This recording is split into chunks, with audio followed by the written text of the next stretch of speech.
May I present now Robert Langer.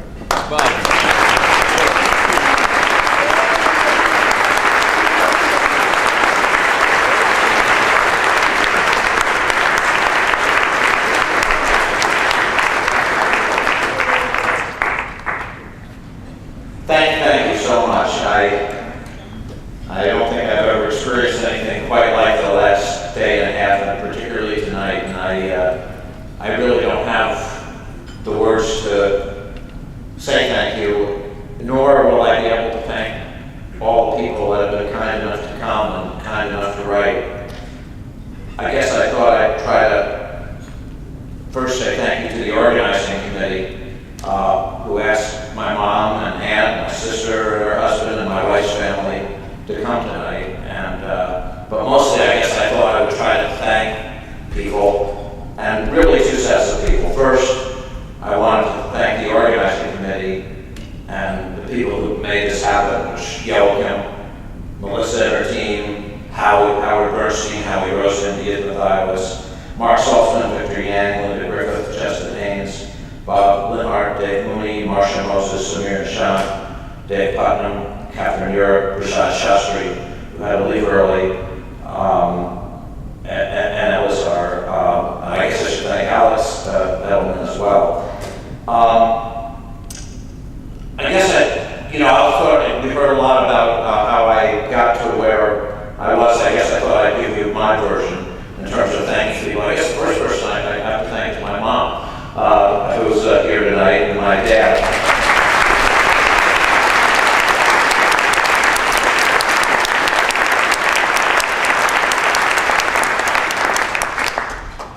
Not just for giving me birth, but really for the terrific example that she set for me and my dad set for me.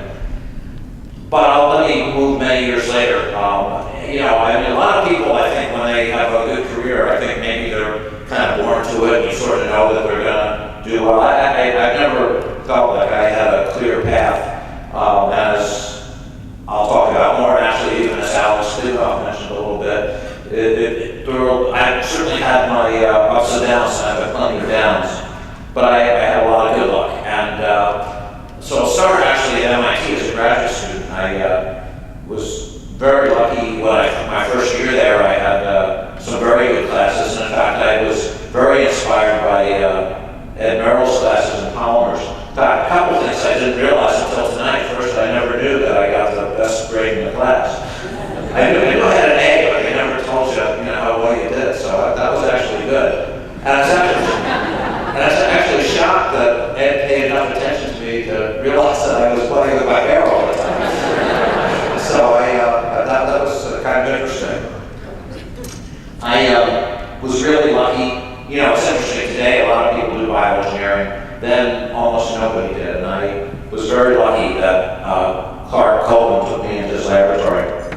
And that's where I first really learned about, the intersection of biology and engineering. And one of the great things about Clark is that he was incredibly thorough. Every time he did something, he, wanted to go deeper and deeper, and I learned a tremendous amount. The other good thing about being in Clark's laboratory was some of the people I met, like Bruce Hamilton, and in particular, Colin Gardner. I remember when I came to that lab, I didn't know how to use a pipette. Actually, I still don't know how to use a pipette. And Colin would spend hours trying to teach me how to use pipettes and how to work in the laboratory. And Colin's actually had a remarkably successful career, but teaching me how to work in the lab, that was probably one of his, not big successes. But he really was incredibly patient, and I tremendously value what he did. And I remember back to those days, my very first, I was thinking it's interesting to look back at your publications. There's 880 publications. Publication one actually was with Clark, with Colin Gardner, with Bruce Hamilton, and actually with George Whitesides, who's here. That was my very first paper, and all those people have, it's amazing to have watched how well they've done, and I just feel fortunate to have been associated with them. Also, when I was a graduate student at MIT, as was mentioned, I met different people playing ping pong. And one of them was Mike Septon, who's just been an incredible friend, and the other is Nick, and I just can't say enough about, it's amazing when Nick is your friend. I mean, he does so many things for you, and both the effort he puts into an event like this, but really all he's done for me in my life in so many ways. There's been times when, and I'll mention this more, when sort of the outside community doesn't believe in you, and you sort of need people to believe in you. And I always feel very lucky that Nick was such a good friend and helped me. And of course, it's been mentioned many times, when I got done with my degree from MIT, I really didn't have a very clear idea what to do. And I mostly got jobs from oil companies. That's what chemical engineers did then. But I didn't really want to do that. And so I started to apply to schools to teach actually education. I was very interested in teaching chemistry education, but actually no school would hire me to do that. And then I had this idea about maybe, I got some faculty positions, but I didn't think that I was ready for them. And so then I thought about applying to hospitals. And most of them didn't answer me back. And there was a postdoc in Clark's lab named Barry Bunell. And he suggested, well, maybe I should write to Dr. Folkman. He said sometimes he's heard that he takes unusual people.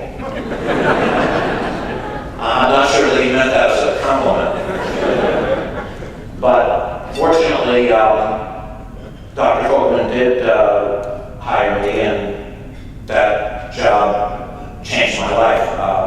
It was very unusual for a chemical engineer. At that time, I don't think, in fact, it ever happened before, to work in a surgery lab. And there were really three things about that job that were really fundamentally changed everything that would affect me from now on. One, and probably most importantly, was Dr. Folkman himself. As certainly Marcia mentioned when she was introducing Dr. Folkman today, some of the speeches that I made, and this is true, was like his outlook. I mean, if people feel that I've been a good role model for my students, I learned it from him. He thinks, all kinds of ideas, and he's believed that anything's possible. And seeing that was just a wonderful example for me. Secondly, it exposed me to all kinds of things in medicine, firsthand, surgery and so forth, and it gave me a lot of ideas.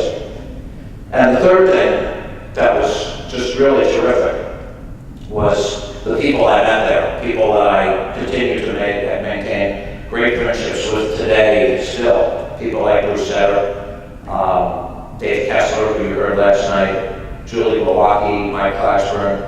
These were all people in the early 70s that I would meet.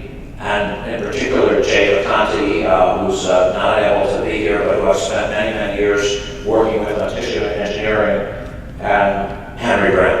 And Henry has just been such an incredibly close friend and collaborator, and I just feel so grateful that I've been able to share so many things with him, and he's just been such a tremendous friend and collaborator.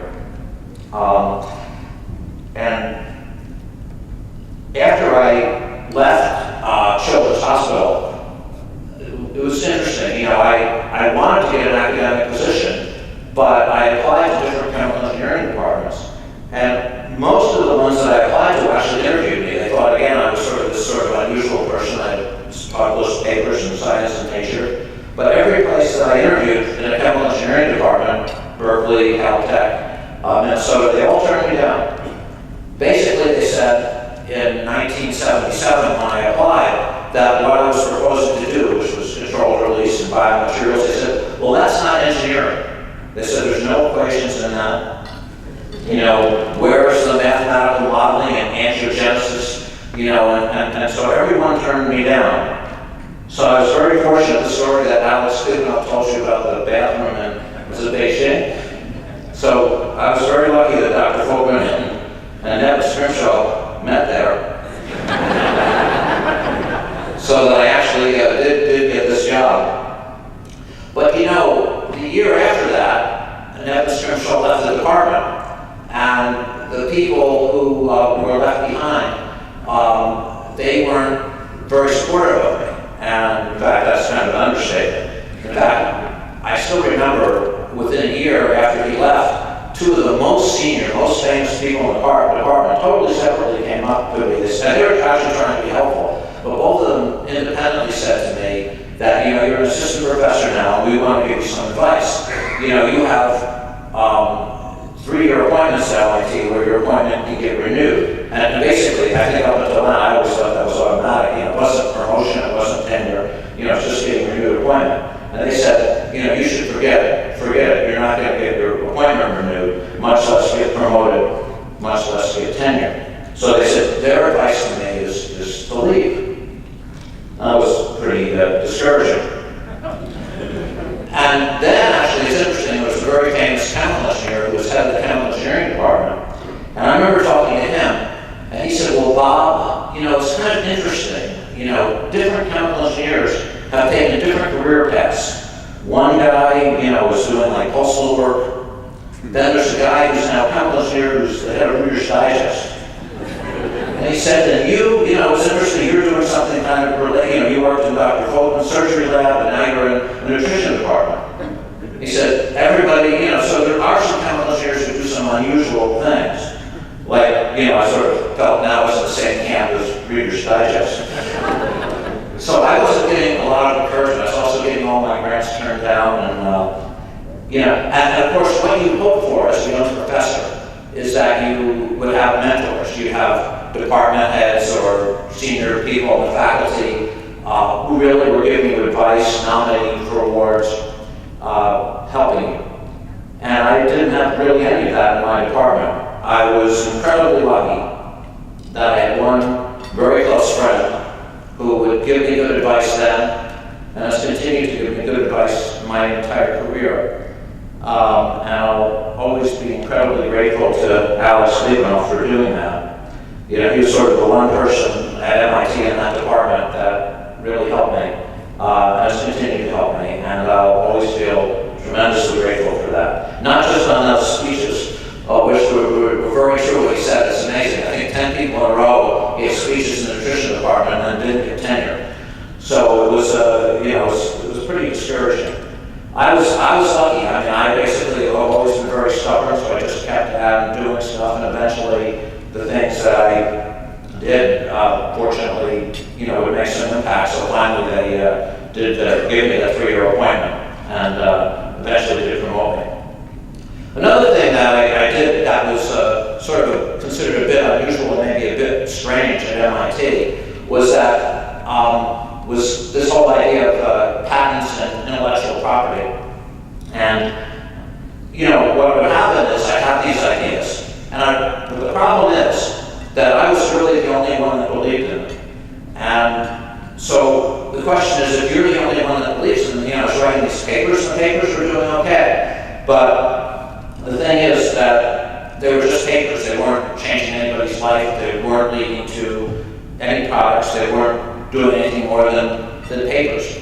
So I really started working on the idea of intellectual property. I was very lucky. I met, in my opinion, the best patent attorney in the country, Patricia Pass, and she would write these great patents. But to have patents by themselves isn't enough. And one of the things that anybody that's ever been involved in trying to start companies realizes is that you can't do it by yourself. You really have to have people to work with. You have to have good partners. And basically the major way, if you want to have the kind of money that it takes to create companies, is you have to really do that by and large through venture capital. Very difficult to raise the kind of funds that you need to. And you get the kind of help that you need to without that. And most people, if you work with venture capitalists, it's not always an easy experience. I was, again, incredibly lucky. I met Terry McGuire, and we've just had a wonderful relationship. In fact, I'll just give you one of the things that's interesting. Terry was once interviewed by Harvard Biotechnology Club, and actually, I think this is, for those of you that work with venture capitalists, this will make sense. He said, well, when they asked him about venture capital, he said, well, they said, how do most places work? And how do you work? And Terry said, well, there's something called the golden rule. And they said, well, what is that? And Terry said, well, the golden rule in venture capital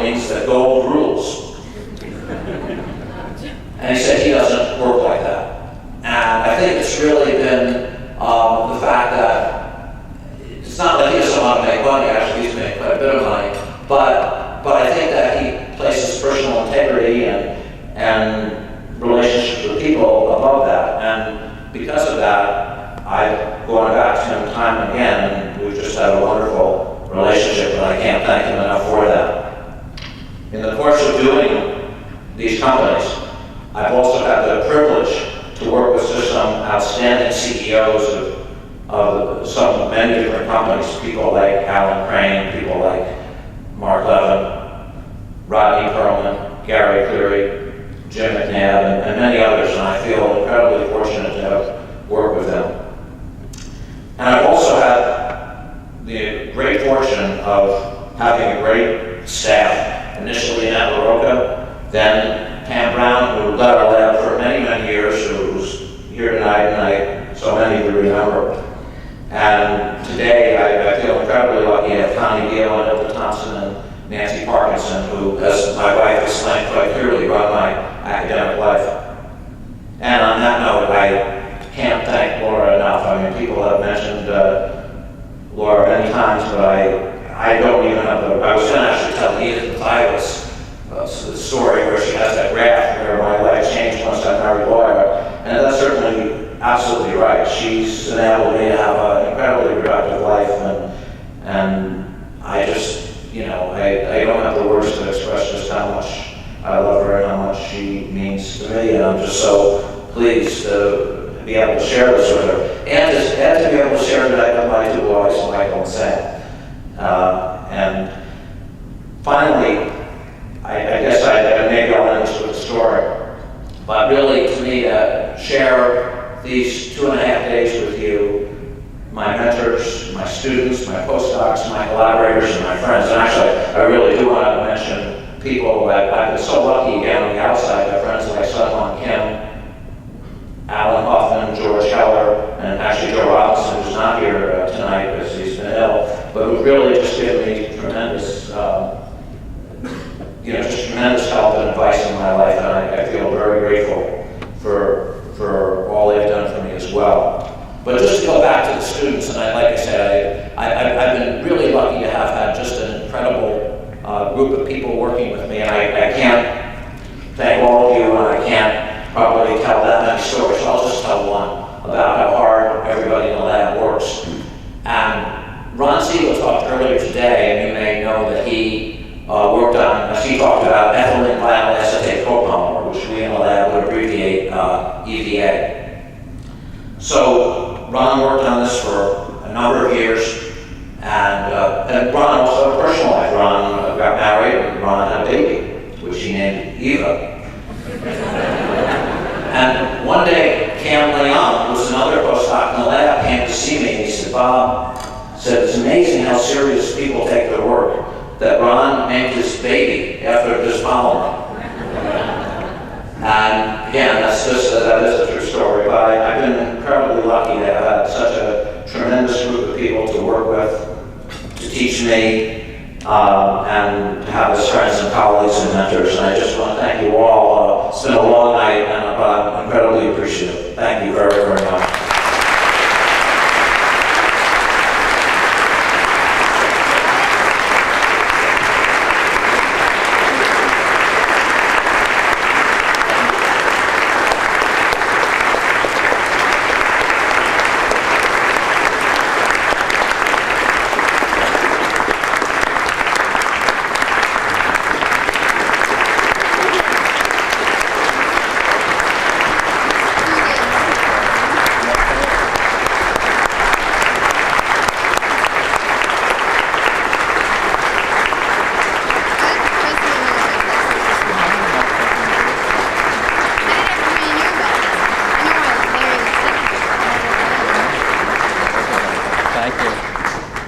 Thank you for coming. Good night.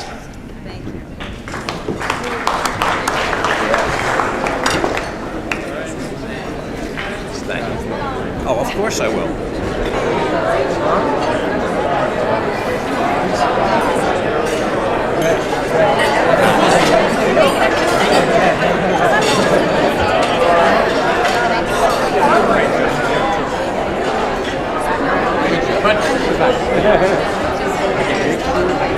You got a pen?